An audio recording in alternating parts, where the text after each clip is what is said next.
Welcome, Grey Gardeners, to another everything Grey Gardens. Today we're going to talk about the day-to-day life inside Grey Gardens.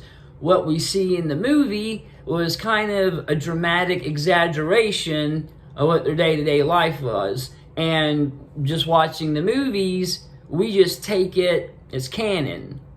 But the day-to-day life would be a lot more subtle, with Big Edie singing, Little Edie singing along, a lot of joking and laughing. I asked Jerry this directly because I wanted to know what the day-to-day life would be like. In the summer, he would be out in the garden working.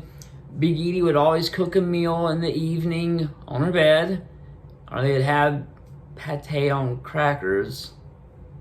They would feed the cats, the raccoons.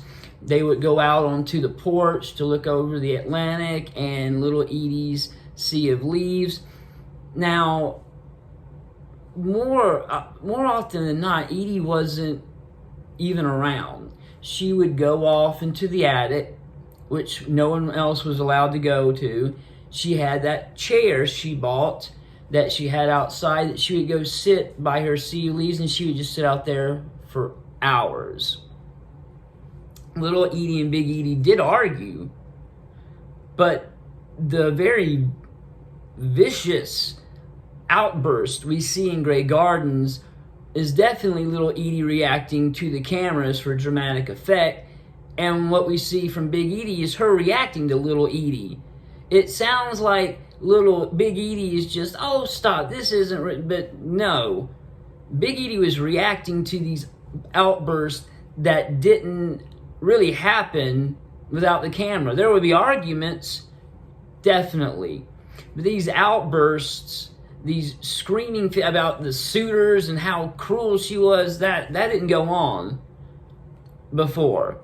And her dancing and hopping around the mazels were a bit of excitement. You got to remember too that they had to talk Little Edie into this.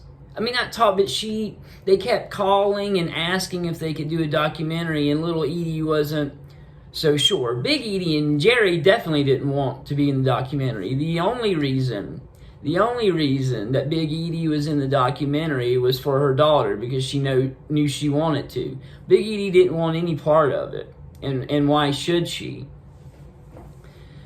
In the wintertime, Jerry would... The activity would be, a little calmer. Little Edie couldn't go outside. Jerry couldn't work in the garden. So that's when they would sit around and listen to the radio a lot, to that preacher. I forget his name. Doesn't matter. They listened to the radio a lot, talk a lot. Edie would go around the different rooms of the house by herself, rearranging things, doing whatever. But it was, a lot more easygoing. And I think people had this fantasy in their head of what, being Grey Gardens, and that they would just be friends with Little Edie. But one thing you can see clearly in the movie is she gets angry at the very people that help her. Jerry, Lois, Marjorie. They never did anything to her. They just came there to help. There was nothing they were getting. There was no reciprocation. They just did it out of the kindness of their hearts. And we hear the terrible things she says about Jerry in the film, and he waits a long time to go see it. When he does, he sees the awful things she says.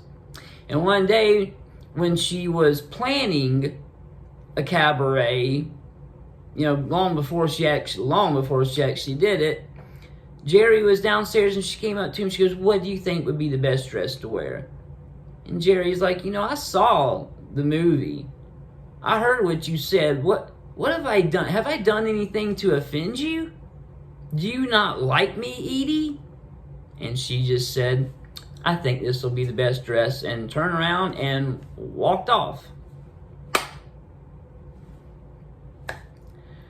I know that as Big Edie got sicker, there was, the fun was dying down. It was about taking care of her, which Doris Francisco really did the most of.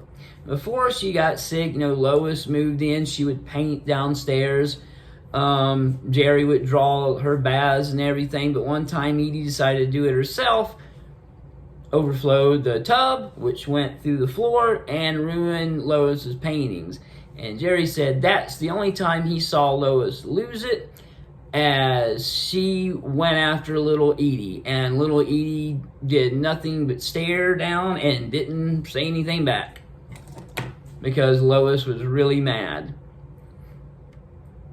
Things were, of course, different probably before Jerry was there. What those two did, I think, from what he tells me, was probably just, earlier, but long before the house was really falling badly into disrepair, Big and Little Edie would go out. They would go out to the Sea Spray Inn. They would go out to movies. But as Little Edie's health got worse, she couldn't walk as well, they stayed in the house mostly. Edie would, if somebody was there to watch Big Edie, go to church or go out swimming.